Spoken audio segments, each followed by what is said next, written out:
High, আমি Suparna. Welcome back to my channel Suparna's creation. আজকে আমরা দুই বান্ধবী মিলে বেরিয়ে পড়েছি ক্ষীরপাই বর্মার মধ্যে যাওয়ার জন্য। তো আমরা প্রায় প্রতি মাসেই এসি, তোমরা জানো।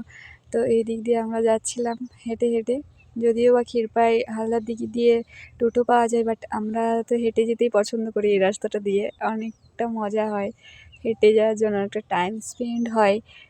আর দেখো তোমরা ভিডিওটা, আমি বড়মার মন্দিরে চলে এসেছি। অনেকটা এখানটা চেঞ্জ করে দিয়েছে। এই দেখো বড়মার মন্দিরের গেটটা।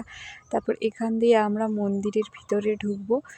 আর এদিকে অনেক দোকানপাতি বসেছে দেখো। তো অতটা ভিড় ছিল না বিকেলের দিক করে, যদি আমরা আসছিলাম। তো তারপর আমরা পুজো দিয়ে তারপর আমরা বাড়ি গেছিলাম। আজকে যেহেতু ছুটির দিন ছিল, তো আমরা বেরিয়ে পড়েছিলাম। আর অতটা ভিড় ছিল না, যদিও বা এখানে অনেক ভিড় হয়। এই দেখো এইখানে মন্দিরের সামনে দোকানগুলো, এখানে জুতো খুলে হাত পা ধুয়ে তারপর তো মন্দিরের ভিতরে ঢুকতে হয়।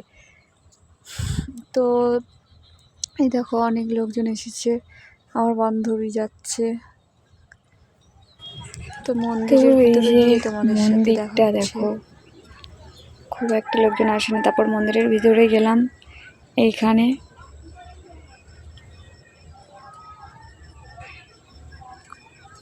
আমার পুজো দেওয়া অলরেডি কমপ্লিট হয়ে গেছে। এরপরে আমরা নদীর পাড় দিয়ে যাব। দেখো মায়ের মূর্তিটা। আর এখানে আসলে সত্যিই মনটা অনেকটা ভালো হয়ে যায়। তাই জন্য বারবার আসা। অ্যাকচুয়ালি আমাদের বাড়ি থেকে অনেকটা সামনে তো, আর যদিও আসা হয় প্রায় প্রতি মাসেই। তারপর আমরা তো আজকে তোমার বর্মার মন্দিরে এসে কেমন লাগছে? ভালো, খুবই ভালো লাগছে। চলো দেখা যাক। নদীর পাড়টা যেতে হয়, অনেকটা অন্ধকার। এই যে সূর্য প্রায় ডুবতেই যাচ্ছে।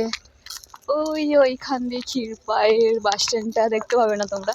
এদিকে কত আলু গাছের বাগান, এখন আলু ওঠেনি, ঠিক আছে। তো একেবারে নদীর পাড়টা দেখাবো তোমাদের।